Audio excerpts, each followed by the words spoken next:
ஜெபம். வானத்துக்கும் பூமிக்கும் சகல அதிகாரம் உடைய எங்கள் பரலோக ராஜாவே, இயேசு கிறிஸ்துவின் நாமத்தினாலே உம்முடைய சமூகத்திலே வருகிறோம் அப்பா. இதோ எங்கள் பகுதியினுடைய ஆசீர்வாதத்திற்காகவும் ஆண்டவரே ஸ்தோத்திரம் அப்பா. இந்த பகுதியினுடைய நன்மைக்காகவும் நடைபெறுகிறதான இந்த கூடுகையிலே உம்முடைய கரம் காணப்படும்படியாக நாங்கள் ஜெபிக்கிறோம். கூடி வந்திருக்கிற ஒவ்வொருவரையும் பேர் பேராய் ஆசீர்வதிப்பீராய். இந்த வார்த்தையின் சத்தம் எங்கெல்லாம் போகிறதோ அந்த குடும்பங்கள் எல்லாம் செழிக்கட்டும், குடும்பங்களில் ஆசீர்வாதம் தலைத்தோங்கட்டும், உம்முடைய நாம மகிமைப்படட்டும் அப்பா. உம்முடைய வருகையின் நாட்களிலே நாங்கள் வாழ்ந்து கொண்டு இருக்கிறோம், முடிவு நாட்களிலே வாழ்ந்து கொண்டு இருக்கிறோம். ஆமாண்டவரே, இந்த பூமி எங்கும் நடைபெறுகிறதான சம்பவங்கள் அதை உணர்த்தி கொண்டு இருக்கிறது. ஆமென் ஆண்டவரே, இந்த நாளிலேயும் நாங்கள் அந்த சத்தியத்தை அறிந்து இதோ இந்த ராஜ்யத்தின் சுவிசேஷம் பூமி எங்கும் அறிவிக்கப்படும், அப்பொழுது முடிவு வரும் என்று எழுதப்பட்ட வாக்கியத்தின்படியாக இந்த இடத்துல சொல்லப்படுகிறதான வார்த்தைகள் வசனங்கள் எல்லாம் ஆண்டவரே அப்பா அது பிரயோஜனமாக எங்கள் ஆத்மா நன்மைக்காக அது காணப்படும்படியாக ஜெபிக்கிறோம். இந்த பகுதி முழுவதுமாக உம்முடைய கரத்தில் ஒப்பு கொடுக்கிறோம். நீர் ஆசீர்வதிப்பீராக. இயேசு கிறிஸ்துவின் நாமத்தில் ஜெபிக்கிறோம் நல்ல பிதாவே, ஆமென். இப்பொழுதும் எக்கால சத்தம் வானில் தொனித்திடவே இயேசு மகாராஜனை வந்திடுவார் என்ற பாடலை இப்பொழுது சகோதரிகள் குழுவினர் பாடுவார். எக்கால சத்தம் வானில் தோனித்திடவே எம் இயேசு மகாராஜனே வந்திடுவார். எக்கால சத்தம் வானில் தோனித்திடவே எம் இயேசு மகாராஜனே வந்திடுவார். அந்த நாள் மிக சமீபமே, சுத்தர்கள் யாவரும் சேர்ந்திடவே. அந்த நாள் மிக சமீபமே, சுத்தர்கள் யாவரும் சேர்ந்திடவே. தேவ எக்காலம் வானில் முழங்க, தேவாதி தேவன்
இயேசு கிறிஸ்துவின் நாமத்தில் இந்த பகுதியில் இருக்கிற ஒவ்வொரு குடும்பத்தையும் வாழ்த்துகிறோம்.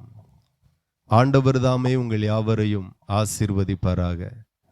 உங்கள் துக்கம் சந்தோஷமாய் மாறும் என்று ஆண்டவர் வேதத்தில் எழுதியிருக்கிற அந்த வார்த்தையை சொல்லி நான் உங்களை வாழ்த்துகிறேன். இப்பொழுது எந்த விதமான துக்கத்தில் இருக்கிறீர்களோ அந்த துக்கங்கள் இயேசு கிறிஸ்து தாமே மாற்றுவாராக. இந்த இடத்திலே நடக்க இருக்கிறதான இந்த ஜெபத்தில் நீங்க விரும்பினால் பங்கெடுக்கலாம். இந்த ஜெபத்தில் பங்கெடுக்கிறதுனால நிச்சயம் உங்களுக்கு ஆசீர்வாதமாக இருக்கும். சிலர் இந்த பகுதியில் சேவனை போராட்டம், மாந்திரிக கட்டுகள், பேய்பிடி இந்த மாதிரியான தொல்லைகளோடு வாழ்ந்து கொண்டிருப்பீர்கள். ஆனால் விசுவாசியுங்க, இயேசு கிறிஸ்துவை விசுவாசிப்பீர்களானால் அந்த கட்டுகள், அந்த மாந்திரீகம், அந்த மந்திரவாதம் நிச்சயம் உடைந்து போகும்.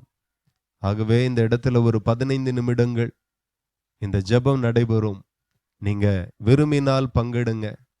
நிச்சயம் நான் விசுவாசத்தோடு சொல்லுகிறேன், கர்த்தரை நம்புகிறவனை செழிப்பான் என்று ஆண்டவர் சொல்லுகிறார். நீங்க நம்பி வருவீர்களானால் வெறுமையாயிருக்கிற உங்க வாழ்க்கை செழிக்கும்படி கர்த்தர் உதவி செய்வார். இன்றைக்கு உங்களுக்கு சமாதானம் உண்டாகும். கர்த்தர் நல்லவர் என்பதை ருசித்து பாருங்கள். அவர் மேல் நம்பிக்கையாயிருக்கிற மனுஷன் பாக்கியவான். அவரை நம்புங்க, நிச்சயம் உங்களுக்கு ஒரு அற்புதம் நடக்கும். ஆண்டவர் வேதத்தில் எழுதியிருக்கிற ஓசியா 8ஆம் அதிகாரம் 12வது வசனத்தில், என் வேதத்தின் மகத்துவங்களை அவர்களுக்கு எழுதி கொடுத்தேன், அவைகளை அந்நிய காரியமாக எண்ணினார்கள் என்று ஆண்டவர் வேதத்தில் எழுதியிருக்கிறார். இந்த பரிசுத்த வேதாகமம் ஆண்டவர் ஒரு மதத்திற்காக கொடுக்கல, ஒரு குறிப்பிட்ட மதத்திற்காக மட்டும் ஆண்டவர் கொடுக்கல, குறிப்பிட்ட ஜாதி ஜனங்களுக்காக, குறிப்பிட்ட நாடுகளில் இருக்கிற மக்களுக்காக மட்டும் ஆண்டவர் இந்த வேதத்தை எழுதி கொடுக்கல. அண்ட சராசரங்களிலேயும் வாழ்ந்து கொண்டிருக்கிற எல்லா மக்களுக்காக ஆண்டவர் இந்த வேதத்தை எழுதி கொடுத்திருக்கிறார். ஆகையினால இந்த வேதம் ஒரு குறிப்பிட்ட மதத்திற்கானதல்ல, எல்லாருக்கானது. இதில் நீங்க கவனித்தால் சொல்லப்பட்ட வார்த்தைகள் கதை அல்ல, வரலாறும் சரித்திரமும் நிறைவேறின, நிறைவேறி கொண்டிருக்கிற, நிறைவேற போகிற தீர்க்க தரிசனங்களும் இதில் அடங்கி இருக்கிறது. அதுல ஒரு சில காரியத்தை நான் சொல்லுகிறேன், உங்களுக்கு புரியும். வேதாகமத்தில் ஏசாயா தீர்க்கதரிசி 40:22 என்கிற பகுதி நீங்க வாசித்தால் அங்கே வசனம் சொல்லுகிறது, அவர் பூமியின் உருண்டையின் மேல் வீற்றிருக்கிறார் என்று. இந்த வார்த்தை சமீபத்தில் எழுதப்பட்ட வார்த்தை அல்ல, கிட்டத்தட்ட 3000 ஆண்டுகளுக்கு முன்பதாக எழுதப்பட்ட வார்த்தை. அன்றைக்கு எல்லாரும் நினைச்சு கொண்டிருந்தோம் இந்த பூமி தட்டையானது அல்லது சதுரமானது அல்லது நீளமானது. இப்படிதான் நிறைய பேருடைய கற்பனை. சில ஆராய்ச்சியாளர்கள் அதை தான் சொல்லி கொண்டிருந்தார்கள். ஆனா சில நூற்றாண்டுகளுக்கு முன்பதாக தான் சயின்டிஸ்ட் கண்டுபிடித்தார்கள், பூமி வேதத்தில் சொல்லப்பட்டபடி அது உருண்டையாகவே இருக்கிறது. மனுஷன் நினைக்கிறபடி அல்ல, அது தட்டையாக அல்ல. வேதத்தில் சொல்லப்பட்டது 100% உண்மை என்று. ஆகவே நான் சொல்லுகிறேன், வேதத்தில் சொல்லப்பட்ட ஒவ்வொரு வார்த்தையும் உண்மை. உண்மைக்கு புறம்பான எதுவும் வேதத்தில் சொல்லப்படவில்லை. ஆகவே நீங்க அதை விசுவாசிங்க, வாசிங்க. அது உங்களுக்கு நிச்சயம் ஆசீர்வாதமாக இருக்கும். எரேமியா 45ஆம் அதிகாரம் 5வது வசனத்தை நீங்க வாசித்தால் அதுல சொல்லப்பட்டு இருக்கிறது, காசா மொட்டையடிக்கப்படும் என்று. இந்த வார்த்தையும் எழுதி கிட்டத்தட்ட 3000 ஆண்டுகளுக்கு முன்பதாக. ஆனால் இன்றைக்கு நாம டிவி வழியாக கேள்விப்படுகிற ஒரு செய்தி, காசாவுக்கும் இஸ்ரேலுக்கும் யுத்தம் நடந்து கொண்டிருக்கிறது. காசாவும் சின்ன நாடு தான், இஸ்ரேலும் சின்ன நாடு தான். ஆனால் வேதத்தில் சொல்லப்பட்ட தீர்க்க தரிசனம் அப்படியே அந்த காசாவுக்கு விரோதமாய் நிறைவேறி கொண்டிருக்கிறது. அமெரிக்க அதிபர் பொறுப்பேற்க முன்பதாகவே சொன்னார், டொனால்ட் ட்ரம்ப், நான் பொறுப்பேற்க முன்பதாக காசாவுக்கும் இஸ்ரவேலுக்கும் நடக்கிற யுத்தத்தை நீங்க நிறுத்தி இருக்கணும் என்று. எல்லாருக்கும் சந்தோஷமா இருந்துச்சு. அதுக்கு பிறகு பொறுப்பெடுத்து கொஞ்ச நாளுக்கு பிறகு அவர் என்ன ஒரு அறிவிப்பை கொண்டு வந்தார், என்ன ஒரு அறிவிப்பை சொன்னார். அது என்ன அப்படின்னா, காசாவில் இருக்கிற எல்லாரும் காலி பண்ணிருங்க, நாங்கள் அதை ஃப்ளாட் போட போகிறோம், பெரிய பெரிய கட்டடங்களை கட்ட போகிறோம், நீங்கள் காலி பண்ணுங்க அப்படின்ட்டு. இந்த மாதிரியான ஒரு சம்பவம் வேற எந்த பகுதிக்கும் நடக்கலை. இதை விட சின்ன தேசங்கள்லாம் இருக்கு, நடக்கலை. ஏன் நடக்கலை என்றா, தேவன் அதற்கு விரோதமாக இப்படிப்பட்ட ஒரு வார்த்தையை சொல்லலை. அவர் சொன்னால் செய்வார், சொன்னதை செய்வார், சொன்ன வார்த்தைகள் நிறைவேறும். ஆகவே நிறைவேறாத கட்டுக்கதை அடங்கிய ஒரு வேதத்திலிருந்து உங்களுக்கு நான் பேசல. இன்றைக்கும் நம்மளுடைய கண் எதிரே நடந்து கொண்டிருக்கிற அநேக சம்பவங்கள் வேத உண்மை என்று பறைசாற்றுகிறது. அதை தான் நான் உங்களுக்கு சொல்ல விரும்புகிறேன், சொல்லி கொண்டிருக்கிறேன். நீங்க கவனித்தால் வேதத்தை வாசிக்கும் போது அதில் ஞானம் உண்டாகும், அறிவு உண்டாகும். அதன்படி நாம செய்வோமே ஆனால் வாழ்க்கையில வெற்றி உண்டாகும், புதிய வழிகள் திறக்கும். அதற்கு ஒரு ஆதாரமாக நான் சொல்லுகிறேன்.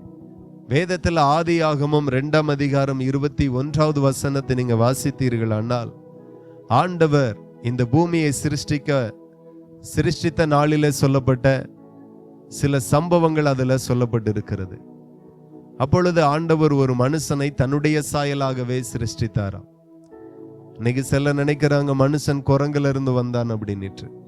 மனுஷன் குரங்குல இருந்து வரல, மனுஷன் தேவ சாயலில் இருந்து தேவன் தன்னுடைய ரூபத்தின்படி மனுஷனை சிருஷ்டித்தார்.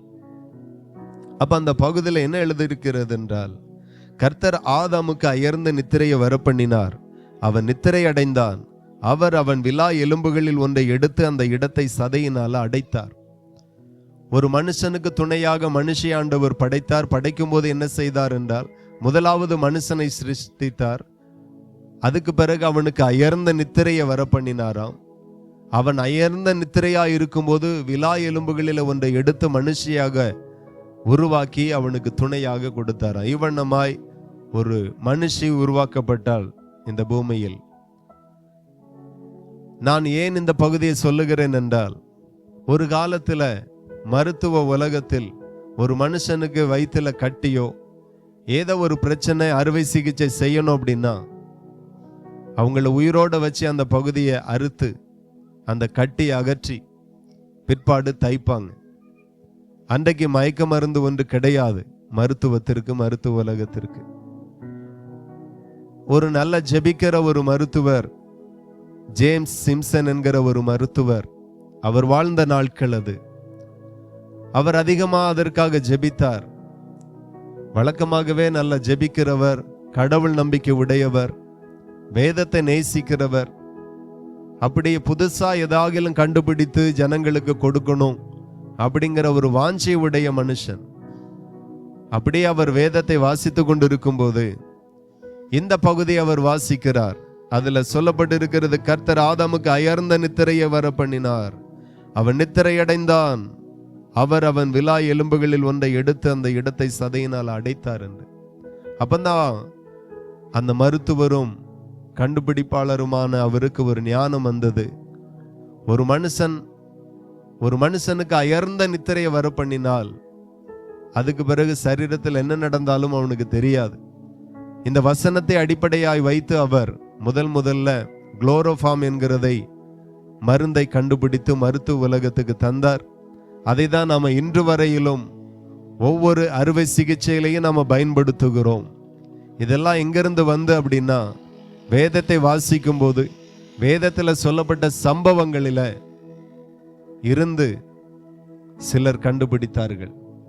ஆகவே நீங்க புரிந்து கொள்ளுங்க, வேதம் கட்டுக்கதை அல்ல, அதுல ஜீவன் இருக்கிறது, அதுல ஆசீர்வாதம் இருக்கிறது. வேதத்தை அதிகமாய் வாசியுங்க. வேதத்துல சொல்லப்பட்டதெல்லாம் இந்த பூமியில சம்பவிக்கும், சம்பவித்திருக்கிறது, சம்பவிக்கவும் போகிறது. அப்படியே இயேசு கிறிஸ்து இந்த பூமியில 2000 ஆண்டுகளுக்கு முன்பதாக மனுஷனாய் வந்தார். அதை நாம அறிவோம். ஆகையினாலதான் இந்த பூமியில நம்ம சொல்லுகிறோம் கிறிஸ்துவுக்கு முன் கிறிஸ்துவுக்கு பின் என்று. வரலாற்று நாயகனாக இயேசு வெளிப்பட்டார். இயேசு 2000 ஆண்டுகளுக்கு முன்பதாக இந்த பூமியில மனுஷனாய் பிறந்தார். அவர் இந்த பூமியில இருக்கும்போது அவருக்கு 12 சீசர்கள் உண்டு. அவருடைய சீசர் அவரிடத்துல கேட்டார்கள், உம்முடைய வருகைக்கும் உலகத்தின் முடிவுக்கும் அடையாளம் என்ன? இயேசு கிறிஸ்து ஏற்கனவே 2000 ஆண்டுகளுக்கு முன்பதாக வந்துட்டு மறுபடியும் தன்னை அனுப்பின பிதாவாகிய தேவனிடத்துல போயிட்டார். இப்ப அவர் இருக்கும்போது சொன்னார், நான் மறுபடியும் வருவேன். அப்போ சீசர்கள் கேட்டாங்க, என்ன அடையாளம்? உம்முடைய வருகைக்கும் உலகத்தின் முடிவுக்கும். எல்லாரும் எதிர்பார்த்தோம். இன்னைக்கு 2025வது ஆண்டு. இதே 2000 ஆண்டு பிறக்கும் போது எல்லாருக்கும் ஒரு அச்சம் இருந்தது. 2000த்துல உலகம் அழிஞ்சிரும், 2000த்துல உலகம் அழிஞ்சிரும். நிறைய பரவலாய் பேசப்பட்டது. எல்லாருக்கும் தெரிகிறது உலகம் ஒரு நாள் அழியும் என்று. ஆராய்ச்சியாளர்களும் அதை தான் நிரூபிக்கிறார்கள். உலகம் சீக்கிரம் அழிய போகுது. உலகம் அழியும், ஆனால் அதற்கு முன்பதாக இயேசு வருவார். இயேசு என்கிற இரட்சகர் வருவார். இயேசு என்கிற தெய்வம் வருவார். சிலர் நினைக்கலாம், உலகம் அழிஞ்சா என்ன, இயேசு வந்தா என்ன, எனக்கு என்ன, எதுவும் நடந்துட்டு போட்டு, நான் உண்டு, என் வேலை உண்டு அப்படின்னு நீங்க நினைக்கலாம். இயேசு சும்மா ஆண்டவர் வேதத்துல எதையும் எழுதல. நிறைவேறாத ஒன்றை ஜனங்களுக்கு எழுதி கொடுக்கல. பிரயோஜனம் இல்லாத ஒன்றை ஆண்டவர் வேதத்துல எழுதல. அப்போ இயேசு கிறிஸ்து வந்தா எனக்கு என்ன, உலகம் அழிஞ்சா எனக்கு என்ன நீங்க நினைக்கலாம். அன்னைக்கு ஒரு முக்கியமான சம்பவம் நடக்க போகிறது. என்ன சம்பவம் நடக்க போகிறது என்றால், இயேசு கிறிஸ்து வரும்போது வேதத்தின்படி, வேத வசனத்தின்படி எந்த மனுஷன் வாழ்ந்து கொண்டு இருக்கிறானோ அல்லது வாழ்ந்து மரித்தானோ, மரித்தவர்களுக்கும் சரி உயிரோடு இருக்கிறவர்களுக்கும் சரி ஒரு சம்பவம் நடக்கும். என்ன அப்படின்னா, இயேசு கிறிஸ்து வரும்போது மரித்தவர்கள் முதலாவது உயிர் தழுவார்கள் என்று சொல்லப்பட்டிருக்கிறது. அப்ப இயேசு கிறிஸ்து வரும்போது இந்த சம்பவம் நடக்கும். யார் உயிர் தழுவார் அப்படின்னா, வேத வசனத்தின்படி வாழ்ந்து பாவங்களுக்கு விலகி, அநியாயத்துக்கும் அக்கிரமத்திற்கும் பாவங்களுக்கும் வேசிதனத்திற்கும் விலகி ஒரு மனுஷன் பரிசுத்தமாய் வாழ்ந்து மரித்திருப்பானால் அவனை கர்த்தர் உயிர்த்தெழ பண்ணுவார்.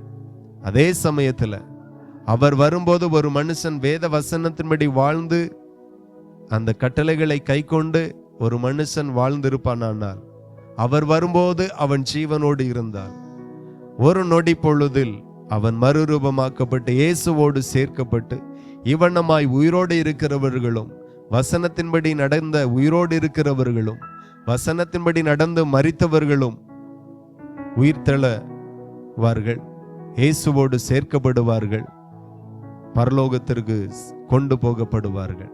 அதற்கு பிறகு பூமியினுடைய வேதனையின் காலம் ஆரம்பிக்கும் என்று சொல்லப்பட்டிருக்கிறது. ஆகையினால இயேசு கிறிஸ்து வருகிறார். அவருடைய வருகைக்கும் நமக்கும் சம்பந்தம் உண்டு. இந்த செய்தி நமக்காக சொல்லப்பட்டு இருக்கிறது. பாவம் ஒவ்வொரு மனுஷனும் விரும்பி செய்கிறார்கள். ஆனால் உங்களையும் என்னையும் படைத்த தேவன் பாவத்தை வெறுக்கிறார். பாவியாக உங்களை நேசிக்கிறார். ஆண்டவர் சொல்லுகிறார் வேதத்துல, நீ போ, இனி பாவம் செய்யாதே என்று. பாவத்தை நாம வெறுப்போமேயானால் இயேசு கிறிஸ்து உங்களை மிகவும் நேசிக்கிறார். அப்படியாக ஒரு சம்பவம் நடக்க போகிறது. இந்த பூமிக்கு முடிவு நாட்கள் சீக்கிரமாய் வந்து கொண்டிருக்கிறது. அதை தான் எல்லா ஆராய்ச்சியாளர்களும் சொல்லிக் கொண்டிருக்கிறார்கள். பூமி வெப்பமயமாகுது, சீதோசன நிலைகள் எல்லாம் மாறி மாறி வருகிறது என்று சொல்லி ஒரு பூமிக்கு எப்போதுமே ஒரு ஆபத்தான செய்தியை தான் சொல்லி கொண்டு இருக்கிறார்கள். உலகத்திற்கு அறிவிக்கப்படாத ஒரு செய்தியை நான் சொல்லுகிறேன். ஆகையினாலதான் நாடுகள், வல்லரசு நாடுகள், வளர்ந்த நாடுகள் வேற கிரகத்தை ஆராய்ச்சி பண்ணுகிறார்கள். பூமி சீக்கிரமா அழிஞ்சிரும், நம்ம வேற கிரகத்திற்கு ஷிஃப்ட் ஆகி போயிருவோம் அப்படிங்கிற ஒரு பெரிய திட்டம் நடந்து கொண்டிருக்கிறது. ஒரு மனுஷனுக்கு தேவையான எல்லா நன்மையும் என்ன ஒரு கிரகத்தில் ஆண்டவர் சிருஷ்டிக்காமல் பூமியையே சிருஷ்டித்திருக்கிறார். ஆகையினால பூமியினுடைய அழிவுக்கு எந்த கிரகத்தில் இருந்தாலும் தப்ப முடியாது. இயேசுவோடு இருந்தால் தப்பலாம், இயேசுவோடு நடந்தால் தப்பலாம். ஆகையினால நான் இந்த வார்த்தையை கொண்டு உங்களோடு பேசி கொண்டு இருக்கிறேன். அப்படியே இயேசு சீசர்களுக்கு அடையாளத்தை சொல்லுகிறார். என்னுடைய வருகைக்கும் இந்த உலகத்தின் முடிவுக்கும் என்ன அடையாளம் தெரியுமா? அவர் சொல்லுகிறார், யுத்தங்களையும் யுத்தங்களின் செய்திகளையும் கேள்விப்படுவீர்கள் என்று. நாம் இன்னைக்கு நியூஸ் வழியா கேள்விப்படுகிறோம். சில நாடுகள் மோதிக்கொண்டு இருக்கிறது, சில நாடுகள் யுத்தம் நடக்கிறது. இது யதார்ச்சையாய் நடக்கல, இயேசு கிறிஸ்துவினுடைய வருகையை இது பறைசாற்றுகிறது. நீங்கள் புரிந்து கொள்ளுங்க. சிலருக்கு புரியல, ஏன் இப்படி யுத்தம் நடக்கு என்று சிலருக்கு புரியல. இது இயேசு கிறிஸ்துவினுடைய வருகையை பறைசாற்றுகிற அடையாளங்களில் ஒன்றாய் இருக்கிறது. யுத்தங்கள் நடக்கும், பல இடங்களில் நடக்கும், இன்றைக்கும் நடந்து கொண்டுதான் இருக்கிறது. இது சும்மா நடக்கல, ஏதோ ஒரு 2 மனுஷனுக்கு மத்தியில நடக்கிற பிரச்சனை அல்ல. இது இயேசு கிறிஸ்துவினுடைய வருகையை உங்களுக்கும் எனக்கும் எச்சரிக்கிற வண்ணமாக நடக்கிறது. அதே போல ஜனங்களுக்கு விரோதமாய் ஜனம் எழும்பும், ராஜ்யத்திற்கு விரோதமாய் ராஜ்யம் எழும்பும் என்று சொல்லப்பட்டு இருக்கிறது. எங்க பார்த்தாலும் உள்நாட்டு கலவரம், இதெல்லாம் நம்ம கேள்விப்படுகிறோம். ஒரு ராஜ்யத்துக்கு விரோதமாய் என்ன ஒரு ராஜ்யம், ஒரு தேசத்துக்கு விரோதமாய் என்ன ஒரு தேசம் எழும்புகிறது. நீங்க கவனிக்கலாம். ஆயுதத்தினால யுத்தம் நடக்கிறது, பொருளாதார யுத்தம் நடக்கிறது, பனிப்போர் நடக்கிறது, ஆயுத போர் நடக்கிறது. பல விதத்துல ஒரு தேசம் என்ன ஒரு தேசத்தோடு மோதிக்கொண்டுதான் இருக்கிறது. இது யதார்த்தமாய் நடக்கல, இயேசு கிறிஸ்துவினுடைய வருகைக்காக அடையாளமாய் நடக்கிறது. இயேசு வருகிறார், இயேசு சீக்கிரமாய் வருகிறார். அதே போல பஞ்சங்களும் கொள்ளை நோய்களும் வரும் என்று இயேசு கிறிஸ்துவினுடைய வருகைக்கு அடையாளமா அதையும் சொல்லப்பட்டிருக்கிறது. சின்ன அடையாளம் என்றால் அந்த அடையாளம் மனுஷனால வெளிப்படுத்த முடியும். ஆகையினால தன்னுடைய வருகைக்கு சாதாரண அடையாளத்தை ஆண்டவர் சொல்லாமல் மிக அதி பயங்கரமான அடையாளங்களை ஆண்டவர் சொல்லி இருக்கிறார்.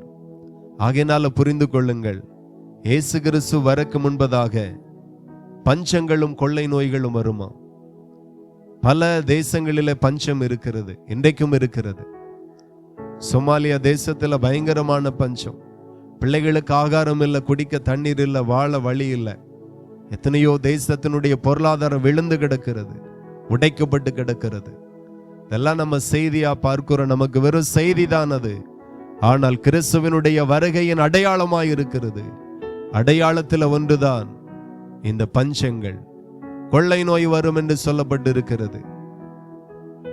கடந்த நாட்கள்ல கொரோனா வந்தது, ஒரு மாவட்டத்திற்காக வரல.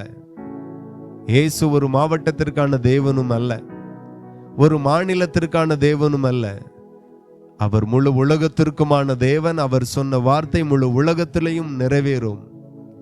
அப்படியே முழு உலகத்திலையும் அந்த கொரோனா வந்தது. பாதிக்கப்படாத மனிதர்கள் இல்ல, பாதிக்கப்படாத குடும்பங்கள் இல்ல, மரணத்தை சந்திக்காத தெருவில், மரணத்தை சந்திக்காத கிராமங்கள் இல்ல. இந்த கொள்ளை நோய் எதற்கு அடையாளம் என்றா, இயேசு கிறிஸ்துவினுடைய வருகைக்கும் உலகத்தின் முடிவுக்குமான அடையாளத்தில் ஒன்றாய் இருக்கிறது இந்த கொள்ளை நோய். இது எதை பறைசாற்றுகிறது, எதை எச்சரிக்கிறது என்றா, இயேசு சீக்கிரமாய் வரப்போகிறார். அதே போல பூமி அதிர்ச்சிகள் பல இடங்களில் நடக்கும் என்று ஆண்டவர் வேதத்தில் எழுதியிருக்கிறார். நீங்க கவனித்தீர்களானால் வாரந்தோறும் பூமி அதிர்ச்சி வருகிறது. நேற்று முன்தினம் நடந்த பூமி அதிர்ச்சி அதிபயங்கரமாய் நடந்தது. நீங்க கவனிப்பீர்களானால் ரிக்டர் அளவுகோல்ல 7.7 அளவில் பாதிக்கப்பட்டது. கிட்டத்தட்ட சொல்லுகிறார்கள் 10,000 பேருக்கு மேல பலியாகி இருப்பார்கள் என்று. அநேகருடைய பொருளாதாரம் விழுந்தது. மியான்மார், தாய்லாந்து அதெல்லாம் கடுமையாய் பாதிக்கப்பட்டு இருக்கிறது. சொல்லுகிறார்கள் 50 வருஷம் தேசம் பின்னோக்கி போயிரும். வீழ்ச்சி, நஷ்டம். இதெல்லாம் எதற்காக அப்படின்னா, இயேசு கிறிஸ்து வருகிறார். சிலர் காப்பாற்றப்பட்டிருக்கிறார்கள், நீதிமான்கள் காப்பாற்றப்படுவார்கள், தேவ பயத்தோடு வாழுகிறவர்கள் காப்பாற்றப்படுவார்கள், மற்றவர்கள் இதுல பாதிக்கப்படுவார்கள். ஆகவே எச்சரிக்கிறேன் இந்த வார்த்தையை கொண்டு. இயேசு சீக்கிரமாய் வருகிறார். அநேகருடைய அன்பு தணிந்து போகும். இன்னைக்கு நிறைய பேருக்குள்ளாய் அன்பு இல்லை. அன்பெல்லாம் மாய்மாலமான அன்பாகவே இருக்கிறது. அதே போல இந்த ராஜ்யத்தின் இந்த சுவிசேஷம் பூலோகம் எங்கிலும் உள்ள சகல ஜாதிகளுக்கும் சாட்சியாக பிரசங்கிக்கப்படும். இந்த வார்த்தை எல்லா ஜனங்களுக்கும் பிரசங்கிக்கப்படும் என்று ஆண்டவர் வேதத்தில் எழுதியிருக்கிறார்.